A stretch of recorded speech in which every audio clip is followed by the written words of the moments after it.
Hello friends, आज की हमारी कहानी का नाम है इट बॉय। फ्रेंड्स, ये एक कॉमेडी ड्रामा मूवी है जिसकी IMDb रेटिंग है 6.3। मूवी की शुरुआत में हम एलिस नाम की एक औरत को देखते हैं जो पिछले 8 सालों से एक मैगजीन कंपनी में काम कर रही है। एलिस एक सिंगल मदर है जो अपने कैरियर को लेकर बहुत डेडिकेटेड है। इसीलिए उसने अपनी बेटी को अपनी ही बड़ी बहन के पास रखा है ताकि वो अपने काम को ज्यादा से ज्यादा समय दे सके। वो अपने कैरियर को लेकर इतनी सीरियस है कि वो हंसना खेलना तक भूल चुकी है और थोड़ी रूड भी हो चुकी है। एक दिन जब एलिस अपने ऑफिस के किसी काम से ब्राजील में थी, तभी उसके पास एक कलीग की कॉल आती है। वो बोलती है कि उनके ऑफिस में एक नई लड़की आई है जो बॉस के आसपास कुछ ज्यादा ही चक्कर लगा रही है और सुनने में आया है कि उसे प्रमोशन भी मिलने वाला है। ये सुनकर एलिस को बहुत गुस्सा आता है क्योंकि उसने इस कंपनी में बहुत मेहनत की है, लेकिन पिछले कई सालों से एलिस को एक भी प्रमोशन नहीं मिला। एलिस अपना सारा काम निपटाकर वापस पेरिस लौटती है, लेकिन फ्लाइट में एंट्री करते ही एक आदमी एलिस से फ्लर्ट करने लगता है और वो इस फिराक में है कि किसी तरह से उसे एलिस के पास बैठने को मिल जाए। वहीं उसी फ्लाइट में हम बाल्थसर नाम के एक यंग लड़के को देखते हैं जो एक कॉलेज स्टूडेंट है। कुछ कंफ्यूजन के चलते बाल्थसर की इकोनॉमी क्लास की सीट गलती से किसी और को अलॉट हो गई, इसीलिए एयरलाइंस कंपनी अपनी इस गलती की भरपाई बिजनेस क्लास की एक टिकट देकर उसे करती है और वो उसे बिजनेस क्लास में एलिस के बगल वाली सीट में शिफ्ट कर देते हैं, जहां हम देखते हैं कि हमेशा की तरह एलिस अपने काम में बहुत बिजी है। वहीं बाल्थसर पहली बार बिजनेस क्लास सीट में बैठा था, इसीलिए वो इस पल को पूरी तरह से एंजॉय करता है। कुछ देर बाद लैंडिंग के दौरान प्लेन में कुछ झटके लगते हैं, जिससे घबराकर एलिस बाल्थसर का हाथ पकड़ लेती है। ये एहसास उस यंग लड़के के लिए बिल्कुल नया था। किसी लड़की का अचानक इस तरह से उसका हाथ पकड़ना बाल्थसर को बहुत अच्छा लगता है और उसे एलिस से लव एट फर्स्ट साइट हो जाता है। लेकिन अपनी से बड़ी उम्र की लेडी से यंग बाल्थसर अपने नाम के अलावा और कुछ नहीं बोल पाता। वहीं अपने आप में मशगूल एलिस बाल्थसर को कुछ खास नोटिस नहीं करती। उसके नाम बताने पर एलिस भी उसे अपना नाम बताते हुए चली जाती है। हम देखते हैं कि एयरपोर्ट के बाहर एलिस की बड़ी बहन उसकी बेटी के साथ एलिस का इंतजार कर रही थी। उधर प्लेन से निकलने से पहले बाल्थसर को एलिस की पेन ड्राइव उसकी सीट के नीचे गिरी हुई मिलती है। बाल्थसर एलिस को उसकी पेन ड्राइव वापस करने के लिए भागता हुआ बाहर आता है, लेकिन तब तक एलिस जा चुकी थी। निराश होकर बाल्थसर घर चला जाता है। उधर घर जाते हुए एलिस की बड़ी बहन उसे एक लड़के के बारे में बताती है जो एक डॉक्टर है और उसी की तरह सिंगल भी है और एक पार्टनर की तलाश में है। वो एलिस को उस डॉक्टर से मिलने के लिए बोलती है, लेकिन एलिस को अब किसी में कोई दिलचस्पी नहीं है। फिर भी वो अपनी बहन का मन रखने और अभी के लिए बात को टालने के लिए हाँ बोल देती है। अगले दिन जब एलिस अपने ऑफिस पहुंच जाती है तो ऑफिस में नई आई कुछ लड़कियों को एलिस का एरोगेंट बिहेवियर कुछ खास पसंद नहीं आता। वहीं ऑफिस में साइमन नाम का उसका एक दोस्त भी है जो उसे बहुत सपोर्ट करता है। पॉलिन नाम की एक लड़की एलिस को बोलती है कि बाल्थसर नाम के किसी लड़के की कॉल आ रही है, वो तुमसे बातें करना चाहता है और किसी पेन ड्राइव के बारे में बोल रहा है। लेकिन एलिस बोलती है कि मैं इस नाम के किसी भी लड़के को नहीं जानती हूँ और कॉल का जवाब दिए बिना ही सीधे अपने बॉस के पास जाती है और उनसे डायरेक्टली प्रमोशन ना मिलने का रीजन पूछती है। बॉस उसे बोलता है कि तुमने जो आर्टिकल्स लिखे हैं वो पुराने हो चुके हैं और लोगों को उनमें कोई इंटरेस्ट नहीं आ रहा है। अब तुम्हें भी अपनी लाइफ में कुछ रोमांच लाना होगा, तुम्हें अपने एटीट्यूड में कुछ बदलाव लाने चाहिए, इससे तुम काम भी अच्छे से कर पाओगी। बॉस उसे उसी की एक कलीग के बारे में बताते हुए बोलता है कि लीजा को देखो, उसने 3 बार शादी की है और वो सोशल मीडिया की स्टार भी है। आए दिन वो सोशल मीडिया पर कुछ न कुछ अनाप शनाप बोलती रहती है और इसी वजह से हमारी मैगजीन अच्छी बिकती है। तुम्हें भी कुछ ऐसा ही ट्राई करना चाहिए, वरना अगर ऐसा ही चलता रहा तो शायद तुम अपनी जॉब खो दो। दरअसल बॉस उसे समझाने की कोशिश कर रहा है कि यूं हमेशा काम करने से ही सब कुछ हासिल नहीं होता, हमें अपनी लाइफ में हमेशा नएपन को अपनाना चाहिए। लेकिन बॉस की बातें मान के अपने लिए कुछ करने की बजाय एलिस को अपनी जॉब की चिंता सताने लगती है। वो परेशान हो जाती है और उस दिन देर रात तक ऑफिस में काम करती है और सोचती है कि आखिर ऐसा क्या किया जाए जिससे उसकी जॉब बची रहे। अचानक काम करते हुए उसे अपना पेन ड्राइव नहीं मिलता। पेन ड्राइव ढूंढते हुए उसे अपनी कलीग का एक नोट मिलता है जिसमें लिखा था कि बाल्थसर नाम का एक लड़का किसी पेन ड्राइव की बात कर रहा था। एलिस को याद आता है कि उसकी पेन ड्राइव शायद प्लेन में ही छूट गई होगी। एलिस जल्दी से उस नंबर पर कॉल करती है जो बाल्थसर का ही था। एलिस उसी समय उससे मिलके अपना पेन ड्राइव लेना चाहती है, लेकिन बाल्थसर तो इस समय एक बार में है, इसीलिए वो एलिस को वहां आने के लिए मना करता है। लेकिन एलिस उसकी बातें नहीं मानती और बार पहुंच जाती है जहां पहले से ही उसकी ऑफिस की कुछ लड़कियां थी। वो एरोगेंट एलिस को ऐसी जगह पर बाल्थसर के साथ देखकर हैरान रह जाती है। इधर एलिस बाल्थसर से अपना पेन ड्राइव मांगती है। बालसर उसे बोलता है कि तुम्हारा पेन ड्राइव मेरे घर पे है। इसीलिए एलिस बालसर के साथ उसके घर जाने के लिए बाहर आ जाती है, लेकिन बालसर के घर जाने के लिए एलिस को उसके स्कूटर पर बैठना होगा और एलिस तो पहले कभी किसी के साथ स्कूटर पर नहीं बैठी थी, इसीलिए वो थोड़ा हिचकिचाती है। और तो और उसे हेलमेट तक नहीं लगाना आता। बालसर उसे हेलमेट पहनने में मदद करता है। ये सब पीछे से एलिस की कलीग्स देख रही थी। बालसर और एलिस को देख के ऐसा लग रहा था कि वो एक दूसरे को किस कर रहे हैं। इस मौके का फायदा उठाकर एलिस की कलीग उन दोनों की कुछ तस्वीरें क्लिक कर लेती है और उन्हें सोशल मीडिया पर पोस्ट कर देती है। इन बातों से अनजान एलिस बालसर के साथ उसके घर पहुंचती है, जहां उसे बालसर के डैड भी मिलते हैं।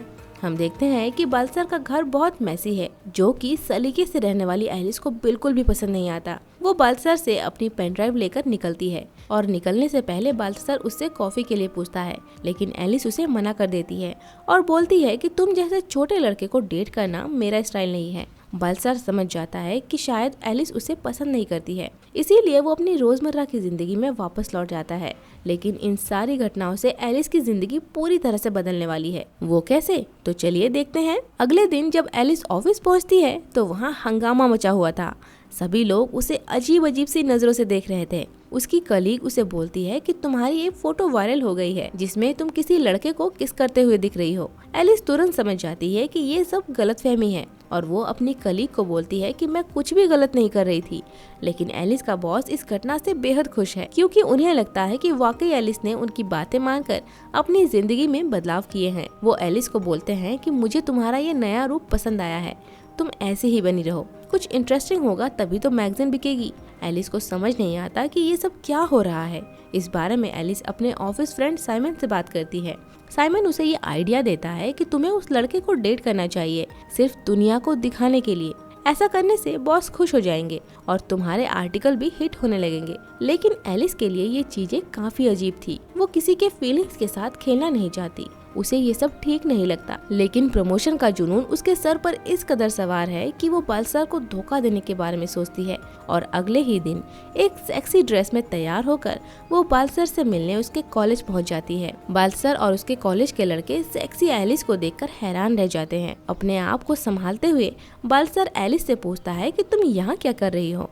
एलिस उसे बोलती है कि कॉलेज टाइम में मेरा एक बॉयफ्रेंड था, तुम मुझे उसकी याद दिलाते हो, तो मैंने सोचा कि क्यों ना हम इसे लेकर थोड़ा आगे बढ़े। एलिस को इस तरह से बातें करते देख बालसर तो मानो खुशी से फूले नहीं समा रहा था, मानो उसे जन्नत मिल गई हो। एलिस बालसर को एक एड्रेस देते हुए बोलती है कि तुम आज यहाँ आना, मैं तुम्हारा इंतजार करूंगी। दरअसल ये एड्रेस एलिस के एक दोस्त के एक फैशन शो का है, जहाँ उसके ऑफिस के कई लोग आने वाले हैं। बालसर उस एड्रेस पर पहुँचता है। एलिस बालसर को लेकर अंदर पहुंचती है। एलिस सभी के सामने ऐसा प्रिटेंड करती है जैसे दोनों एक दूसरे को डेट कर रहे हैं और अपने आप को कूल दिखाने के लिए वो आज पहली बार ड्रिंक और स्मोक भी करती है। इसी दौरान एलिस का वही दोस्त जिसकी पार्टी में वो आए हैं बालसर के सामने ही एलिस को छूने लगता है और वो बालसर से अपने शो का ट्रू ओपिनियन पूछता है। बालसर इस तरह की पार्टी में आज पहली बार आया था, इसीलिए उसे नहीं पता कि इसका जवाब कैसे देना है और वो अपना ओपिनियन साफ साफ उसे बता देता है। इवन वो उसके शो का मजाक उड़ाने लगता है। इससे एलिस भी हंसने लगती है, लेकिन ऐसी बेइज्जती देखकर एलिस का दोस्त वहाँ से चला जाता है। दोनों फिर से साथ में बातें करने लगते हैं और उसी समय एलिस की बहन की कॉल आती है कि उसने जिस डॉक्टर के बारे में उसे बताया था वो डॉक्टर आज रात उनके साथ डिनर के लिए आ रहा है, इसीलिए तुम आज जल्दी घर वापस आ जाना। एलिस अपनी बहन को मना नहीं कर पाती, इसीलिए वो बालसर से झूठ बोल देती है कि मुझे जाना होगा क्योंकि मेरी बेटी की तबीयत अचानक से खराब हो गई है। ये बोलकर एलिस घर के लिए निकल जाती है। बालसर उसे टैक्सी तक ड्रॉप करता है और खुद पैदल चला जाता है। बालसर का ये केयरिंग नेचर एलिस को बहुत अच्छा लगता है। घर पहुंचने पर एलिस डॉक्टर से नशे की हालत में उल्टे सीधे सवाल पूछती है और सभी के सामने उसकी इंसल्ट भी करती है, जिससे डॉक्टर नाराज होकर चला जाता है। इस तरह धीरे धीरे दिन बीतने लगते हैं और बहुत कोशिशों के बाद भी एलिस अपने बॉस का दिल नहीं जीत पाती। हम देखते हैं कि एक दिन एलिस बालसर के साथ एक फैशन शो में आई है, जहां उसकी कंपनी की सीईओ भी मौजूद है। सभी मॉडल्स रैंप पर चल रही है। तभी वॉक करते हुए एक मॉडल गिर जाती है। बालसर तुरंत उसकी मदद करने के लिए रैंप पर पहुंच जाता है और उसे सहारा देता है और एक पल के लिए सबकी नजर बालसर के ऊपर ठहर जाती है। शो खत्म होने के बाद एलिस का बॉस बालसर की बहुत तारीफ करता है और बोलता है कि मैंने आज तक ऐसा पहले कभी नहीं देखा कि कोई स्टेज पर बिना झिझक के चढ़ जाए और किसी की मदद करे। बालसर बोलता है कि उसकी मॉम ने उसे सिखाया है कि औरतों की रिस्पेक्ट करनी चाहिए और मैंने बस वही किया। बालसर की ये बातें एलिस का दिल जीत लेती है। इसके बाद एलिस और बालसर दोनों डांस करने के लिए चले जाते हैं और डांस करते हुए दोनों एक दूसरे के करीब आ जाते हैं। इतने में वहाँ कुछ लड़कियाँ एलिस की फोटो क्लिक करने लगती है, इसीलिए बालसर एलिस को लेकर बाहर आ जाता है और अपने स्कूटर से उसे घर छोड़ देता है। घर ड्रॉप करते हुए बालसर एलिस को किस करने की कोशिश करता है। दोनों एक दूसरे के करीब आने ही वाले थे, लेकिन एलिस अपने आप को संभाल लेती है और पीछे हट जाती है क्योंकि उसे इस रिश्ते की हद अच्छे से पता है और अपने घर के अंदर चली जाती है। बालसर को अपनी गलती का एहसास होता है और वो एलिस से माफी मांगने के लिए अंदर जाता है, लेकिन तब तक एलिस कमजोर पड़ चुकी थी और अब दोनों काफी करीब आ जाते हैं। सुबह होने पर एलिस को अपनी गलती का बहुत पछतावा होता है। उसे बहुत ऑकवर्ड लग रहा था कि कैसे उसने अपने ऊपर कंट्रोल खो दिया और अपने से इतने छोटे लड़के के करीब आ गई। इतने में उसकी बहन और बेटी वहाँ आ जाती है, जिन्हें देख के पहले तो एलिस के होश उड़ जाते हैं। वो बालसर के हाथों में कुछ फाइल थमाते हुए बोलती है कि ये मेरा नया इंटर्न है और बालसर को जाने के लिए बोलती है, लेकिन जाते जाते एलिस बालसर को किस करती है। यानी एलिस के दिल में बालसर के लिए अब वो फीलिंग्स आने लगी है जो वो कभी नहीं लाना चाहती थी। उस दिन के बाद से वो दोनों एक साथ काफी समय बिताने लगते हैं। एलिस इस मोमेंट को काफी एंजॉय कर रही थी। इवन एलिस अपने दोस्त साइमन को भी इस बारे में बोलती है कि उसे बालसर पसंद आने लगा है, लेकिन बालसर को नहीं पता कि इसका अंजाम क्या होने वाला है। एक दिन बालसर एलिस से पूछता है कि तुम देखने में खूबसूरत हो, तुम्हारे पास पैसे भी हैं, तुम्हारा कैरियर भी सेटल्ड है, फिर तुमने मुझे क्यों चूज किया। एलिस इसका जवाब जानती थी, लेकिन वो खामोश रहती है। वहीं एक दिन ऑफिस में एक नए प्रोजेक्ट को लॉन्च किया जाता है और एलिस को उस प्रोजेक्ट का हेड बना दिया जाता है। इससे एलिस बहुत खुश होती है क्योंकि जिस चीज के पीछे वो सालों से भाग रही थी वो आखिरकार उसे मिल ही गया था। लेकिन अब बालसर का क्या। एलिस अब इसी सोच में डूबी रहती है और फैसला करती है कि मुझे अब बालसर से दूरी बना लेनी चाहिए, क्योंकि बालसर को अभी इस बारे में कुछ भी नहीं पता था। वो बेचारा तो सभी बातों से अनजान है। और एक रात बालसर एलिस को लेकर चुपके से अपने कॉलेज के ऑडिटोरियम में जाता है और वहाँ उसे शादी के लिए प्रपोज करता है, लेकिन एलिस को ये बात बिल्कुल भी पसंद नहीं आती। एलिस बालसर को समझाती है कि आने वाले 10 सालों में वो 50 साल की हो जाएगी, तब उसका प्यार अपने आप खत्म हो जाएगा और सोसाइटी उनके इस रिश्ते को बिल्कुल भी नहीं मानेगी। लेकिन बालसर बोलता है मुझे तुमसे प्यार हो गया है। एलिस उसे समझाते हुए बोलती है कि हमारा कोई फ्यूचर नहीं है, तुम्हें ये समझना होगा, इसीलिए बेहतर होगा कि हम इस रिश्ते को यहीं खत्म कर दे। इतना बोलकर एलिस वहाँ से चली जाती है। हालांकि एलिस को भी बहुत बुरा लग रहा था ये सोच के कि उसने बालसर का इस्तेमाल सिर्फ प्रमोशन पाने के लिए किया, लेकिन वो कर भी क्या सकती थी। सच वो बता नहीं सकती और साथ भी रह नहीं सकती। पर बालसर के जाने के बाद एलिस की लाइफ में काफी बदलाव आ जाते हैं। एलिस अब किसी से भी ढंग से बातें नहीं करती, यहाँ तक कि अपनी बहन से भी नहीं। वो अपनी ये परेशानी अपने दोस्त साइमन के साथ शेयर करती है। एक सच्चे दोस्त की तरह साइमन एलिस को समझाता है कि उसे बालसर को भुलाने में थोड़ा समय लगेगा और कुछ ऐसा ही बालसर के साथ भी हो रहा था। वो भी अब पहले जैसा नहीं रहा। उसके डैड उसे सहारा देते हैं। वो उसे बोलते हैं कि तुम्हें लाइफ में आगे बढ़ना चाहिए। ये सब तो चलता रहता है, लेकिन बालसर के लिए तो मानो सब कुछ थम सा गया था। उसे अब कुछ भी अच्छा नहीं लग रहा था। इसी तरह दिन गुजर रहे थे, लेकिन एलिस की जिंदगी एक बार फिर करवट लेती है और इस घटना के 2 हफ्ते बाद मैगजीन का कवर फोटो देखने के लिए ऑफिस में उनकी सीईओ आती है, लेकिन कवर पेज का एक भी फोटो उन्हें पसंद नहीं आता। अचानक उनकी नजर एलिस के लैपटॉप पर पड़ती है। उसके लैपटॉप के होम पेज पर बालसर की फोटो लगी थी और वो तुरंत उसे पहचान लेती है कि ये तो वही रैमफॉक वाला लड़का है। बस फिर क्या था, अब हेड को अपने पुराने मॉडल्स पसंद नहीं आते और अब उन्हें अपने कवर पेज पर बालसर ही चाहिए। लेकिन हेड की बातें सुनकर एलिस बिल्कुल भी खुश नहीं होती, क्योंकि अब वो नहीं चाहती कि उसे फिर से बालसर के पास जाना पड़े। इसीलिए वो हेड के सामने बोलती है कि बालसर तो अभी बच्चा है और उसे मॉडलिंग के बारे में कुछ भी नहीं पता। लेकिन एलिस से पहले उसके बॉस ने पहले ही उनके सीईओ को हाँ कर दिया। अब बॉस उसे बोलते हैं कि अगर वो बालसर को लेकर नहीं आई तो उसकी जॉब चली जाएगी। अब मजबूरन एलिस बालसर के घर जाकर उससे मिलती है।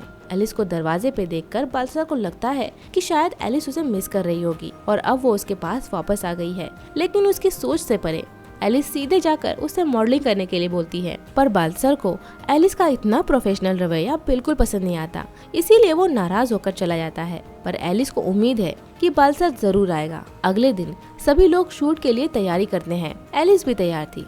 लेकिन अभी तक बालसर नहीं आया था। अब एलिस को डर लगने लगा है कि अगर बालसर नहीं आया तो मेरी जॉब तो गई। लेकिन अगले ही पल बालसर वहाँ पहुँच जाता है उसकी मदद करने के लिए, क्योंकि बालसर एलिस से वाकई प्यार करने लगा है। वो सीधे मेकअप रूम में जाता है। कुछ देर बाद साइमन भी मेकअप रूम में पहुँचता है और बालसर से माफी मांगता है, क्योंकि उसी ने ही एलिस को यह आइडिया दिया था बालसर के साथ प्यार का नाटक करने के लिए। वो बालसर को सब कुछ सच सच बोल देता है कि एलिस अब तुम्हें सच में चाहने लगी है। ये सब सुनकर बालसर बाहर आकर सभी के सामने एलिस को किस करने लगता है, जिससे सभी को लगे कि सच में वो दोनों साथ में हैं और एलिस को प्रमोशन भी मिल सके।